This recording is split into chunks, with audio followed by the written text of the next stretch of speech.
It's now my pleasure to transition to our next speaker this morning. It is Captain Erik Pittman, United States Navy. Captain Pittman is the Deputy Director, Command Control Communications and Cyber C4 for Indo-Pacific Command. His operational tours include Commander Navy Forces Europe, Commander Navy Forces Africa, Commander U.S. 6th Fleet as a Deputy Director for Communications and Information Systems. He's supported numerous and simultaneous operations within the 6th Fleet over a good part of his career. Please join me in welcoming Captain Pittman to the stage.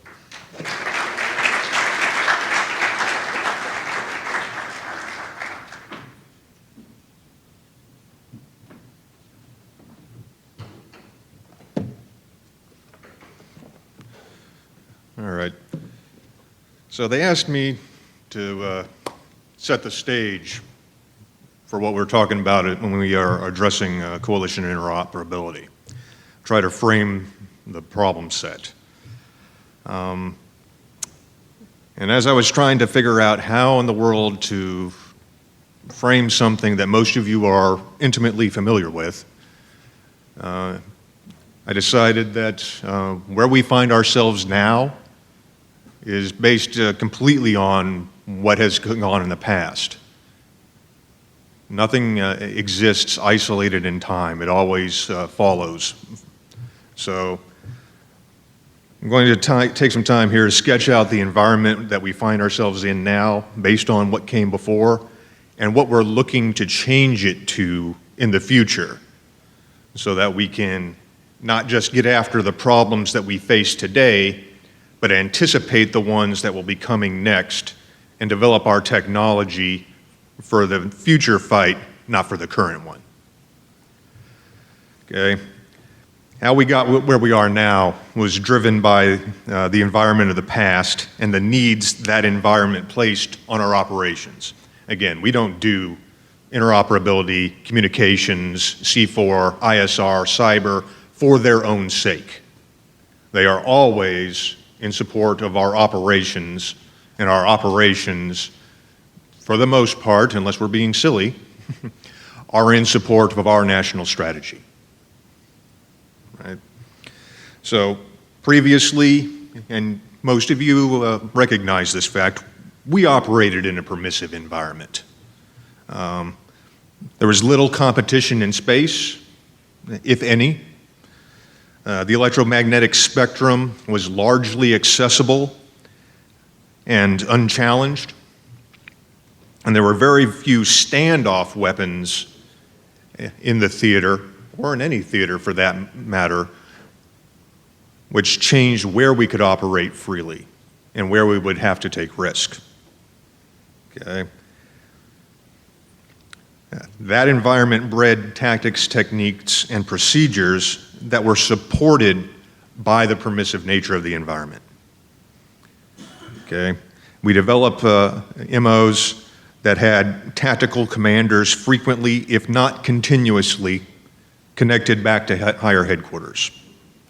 We were able to ensure units were connected to other units, including allies and partners in many cases, and shared information, coordinated their movements, and supported one another continuously. Communications were rarely interrupted by anything other than equipment problems. And problems could be troubleshot with the help of experts all the way back home in the States because we had the connectivity.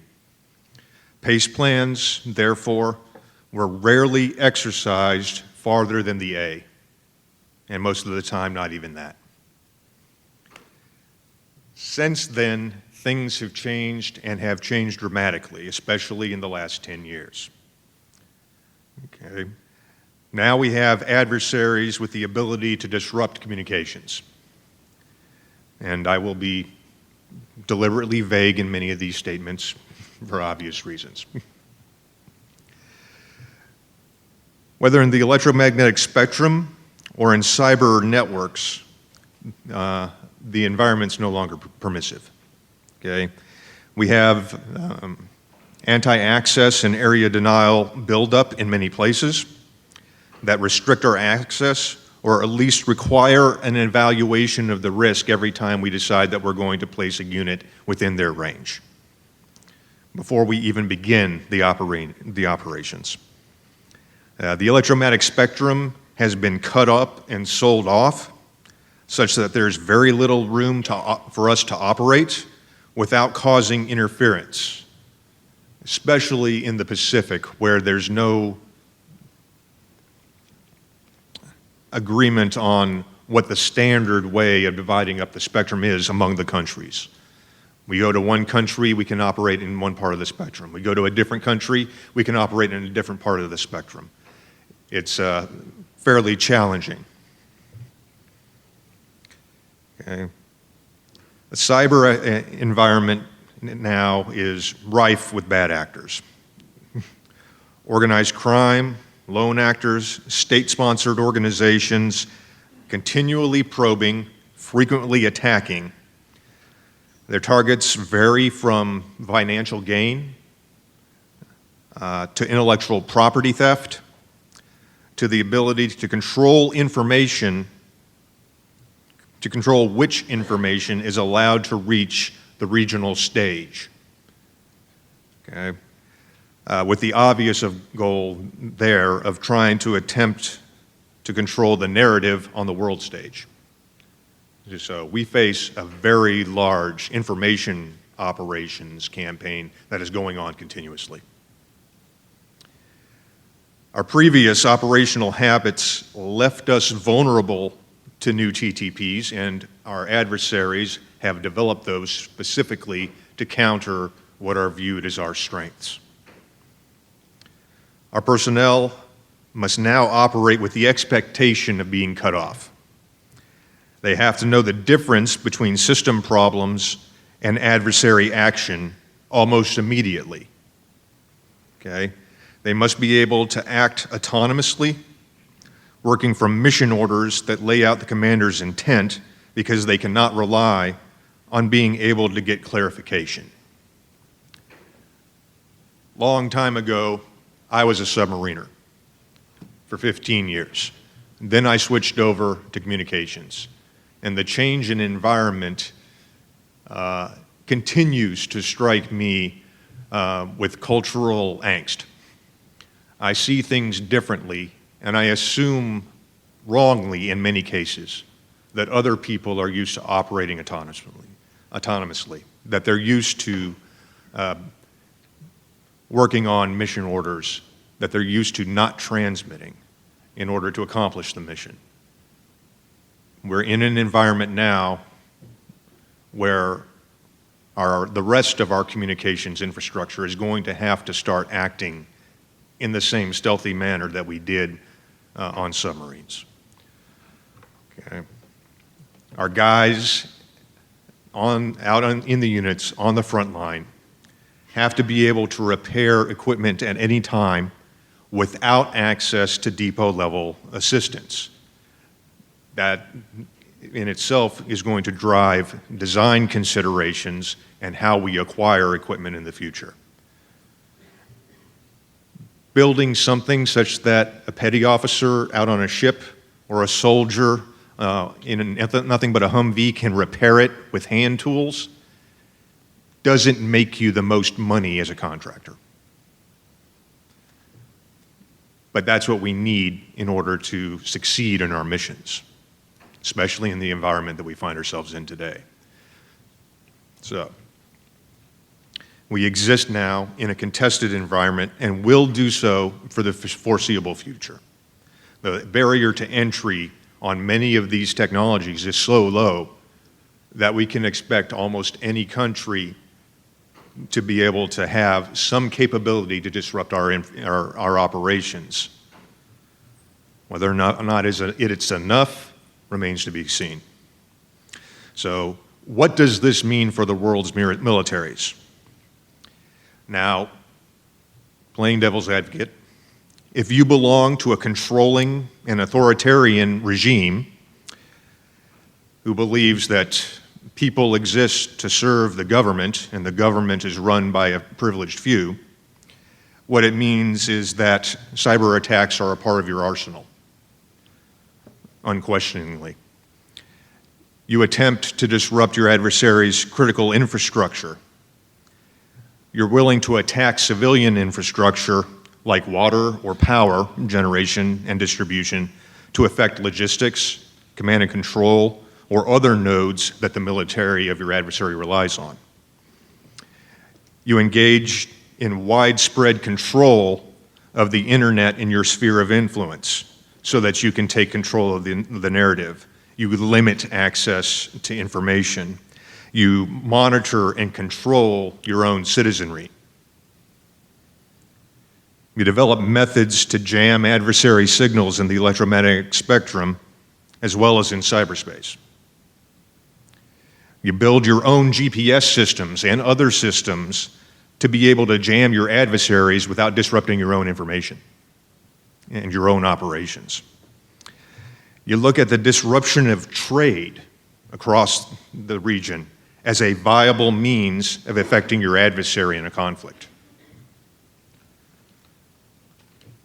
So, now, if you belong to a different kind of regime, one that values things like liberty and fairness and rules-based international order, one where the government exists to serve the people and to make their lives better, you have a different set of problems. You make information available to everyone, and so unfortunately, information is available to your adversaries as well. Imagine how much of an effect on the world we have had for the better by making GPS available to everybody. Okay? Our nautical charts are available to just about anyone. They can see the ocean bottom, which in many poor countries is the only way that they have of knowing whether or not they're going to run aground or pull into port. Okay? People now have access to satellite imagery. When's the last time you used Google Earth? Right? It's there. It's open, it's free. It's a vulnerability that we have to acknowledge and be prepared to face. Open source information on military capabilities is everywhere. Look at Wikipedia. It's surprising how accurate some of those things are, even though they're classified. And knowledge of the companies who win government contracts, well, for us, that's public record. So it can be found, and therefore, our partners in industry can be targeted by our adversaries. Okay. So now we must develop means to counter our adversaries' tactics, techniques, and procedures, and to regain the advantage that the General mentioned. So we have to secure our cyber networks and those of our allies and partners, because a threat to one, unfortunately, could be a threat to all. We have to ensure information is shared freely whenever possible. Playing I have a secret doesn't necessarily mean the objective of the operation is met.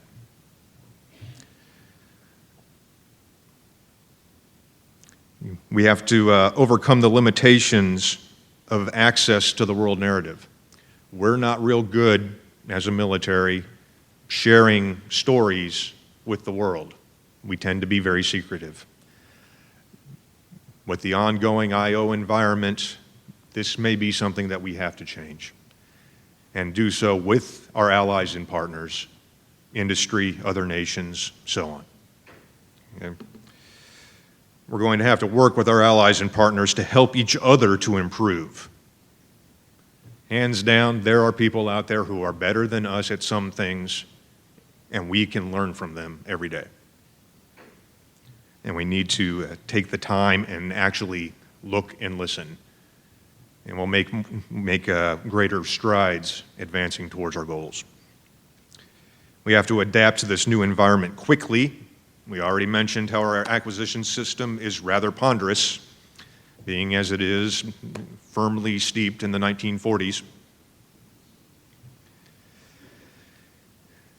We have to adapt to the new environment quickly in order to ensure free and open access of the global commons in our AOR. And we must do this all while helping our allies and partners secure their homes against crime, extremism, and the natural disasters which run through this AOR on a regular basis, from typhoons, earthquakes, tsunamis, volcanoes. The Ring of Fire is not helping. Okay.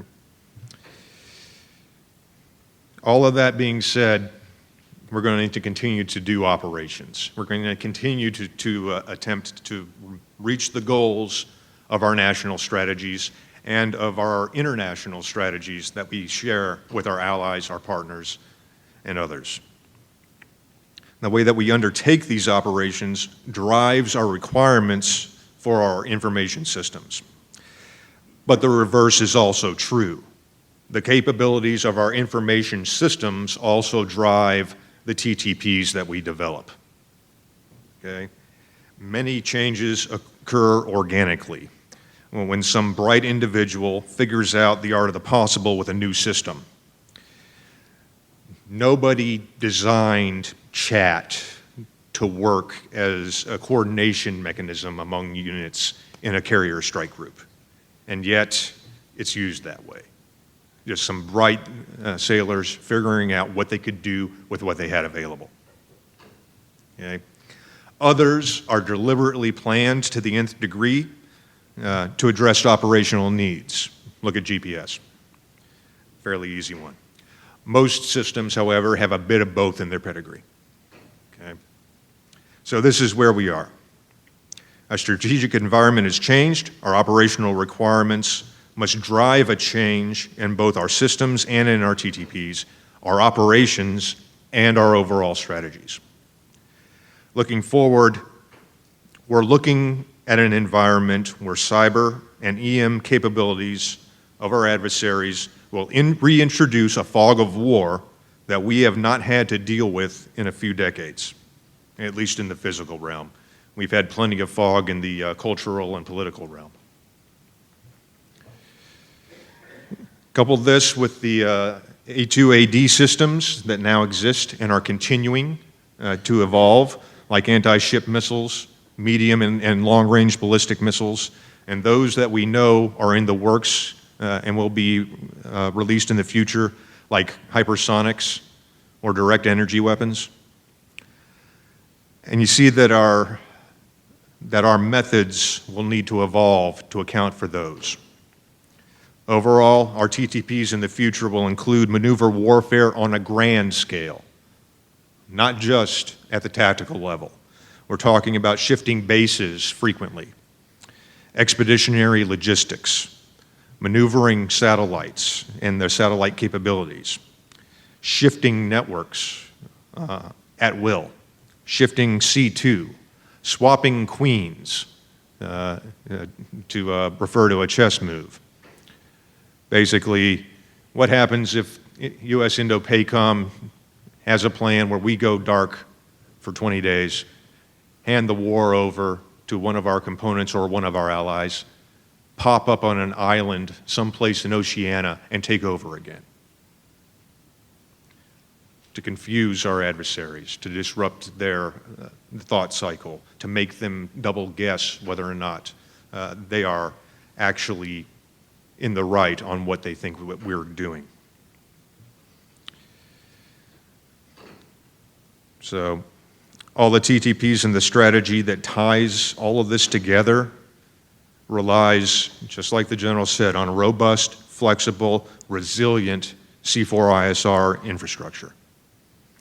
It's an underlying communication fabric that must allow us to connect critical information from any sensor, including those of our allies, our partners, other governments, other companies, to any shooter. Again, whether it's ours, our allies, our partners, and do so at the speed of conflict. So, admittedly, from our perspective today, that sounds like a monumental task, or maybe even fiction. But as necessity is the mother of invention, we have tools in the work that'll help us to get there. Yeah. I've told people in the past, I'm convinced all the parts are there. We just need to build Frankenstein's monster and make him walk. Okay. If we're continually maneuvering our networks and maneuvering in cyberspace, we can make use of artificial intelligence and machine learning to help enable connecting that sensor data to the shooters that need it in the most effective and fastest way possible.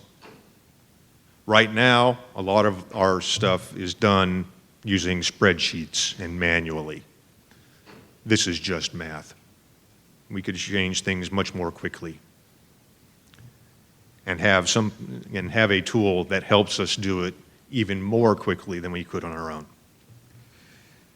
We can monitor trends of secondary indications. I'm very used to this, looking at the noise a ship makes and figuring out what it's doing because of it, right? Monitor the trends of secondary indications to determine what the adversary is doing. We can develop indications and warnings by monitoring cyberspace, port operations trends, electrical power consumption, and so on. Combine that with analysis of past operations and exercise through advanced algorithms, getting us to the point where we're beginning to reach what we would like to call predictive battle space awareness. Okay. Overall, we know that our systems are on the ledge of evolution. You can see it every time that you talk with anybody that has a new idea. And some of you already know that you're on the edge of something big. What happens when we combine all of those in a method that allows us to operationalize their benefits, drive our operations across the Indo-Pacific, reach and achieve our national security strategy goals, and help our allies and partners to maintain the free and open Indo-Pacific that is everybody's goal. Well, almost everybody. Those who will remain nameless don't like the idea. Okay. So, what will our future systems look like? What do they need to look like to enable our joint warfighting concept? And conversely, how is our joint warfighting concept going to change based on these new capabilities that are going to be rolled out? What does the headquarters of the future look like? I'm pretty sure it's not the current vintage 1997 network. How will we be able to connect all of our allies in a conflict, especially since we don't know right now which ones are going to show up to the fight? How can we add and drop partners as necessary based on the mission at the time? Okay. If we're using cloud technology, and I think that we will, what does security look like? Okay. If we're using expeditionary fighting positions, how do we manage connections to the warfighting environment? If we're using these expeditionary bases that change frequently, taking the data with you doesn't seem like the best idea, and that's where we believe that we're going to be driven to some sort of cloud infrastructure. Do we have all of the international agreements necessary to share our information with all our allies and partners? The short answer is no. But how do we get there? How can we push this? Every time that I end up going to one of those wonderful meetings with the congressional delegations or the staff delegations, it's always one of the points that we make, is that we need policy to catch up with technology. It's just not there yet. Although there are some people who are listening and trying to drive it. So it's not that we're whistling in the dark. We are being heard, again, moving at the speed of government. Do we have a repeatable method to connect allies and partners to our systems? Do they have to go through the risk management framework every time we want to connect a new weapons system to our Link 16 network to share the target data? And if so, how can we make it repeatable and faster? Are we practiced enough to determine from that our information is accurate when it's incomplete and when it's spoofed? Are we really able to do that right now? How can we leverage all of our capabilities to keep our adversaries continually off balance, to make them doubt their own abilities, to get inside their decision cycle and disrupt their operations? And how do we leverage the whole of government, all of the governments, among our allies, our partners, ourselves, to establish and maintain this free and open Indo-Pacific? I'm sure that it's going to take a lot of time to get there. It's going to take a lot of hard work by a lot of smart people, and probably a lot of hard work by a lot of obstinate people who just refuse to give up. But I think we're going to get there sooner than any of us expect. The results of the last Coalition Interoperability Forum were very encouraging. I read every single one of the papers submitted. I have not had the time to do it for this one because it's more than doubled. I expect the results of this forum are going to be even better than the last one, and as we continue to move forward, we're going to take all of those ideas and all those new technologies and weave them together into a method of systems, tactics, techniques, procedures, policies that will enable us to actually move forward from where we are now. And then we're going to start doing experiments, exercises. We're going to make sure that we make the right investments to ensure that not only do we have the capability, we know how to use it, our people are trained to use it, and then we use it to accomplish our missions. So, I think I blathered for long enough. Anybody have any questions?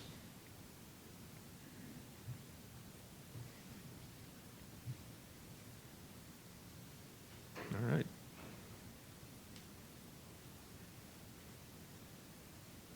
I didn't think I did that well of a job explaining things. Okay. I need to be the first one to ask one, but I'll do it. You mentioned spectrum channels right off the top. Yep. Shea also said that this welcome to how do you see that going forward? When I was back on active duty, was back a few years, there used to be a spectrum conference every year somewhere where they studied it. But it wasn't the detail that we're talking about now.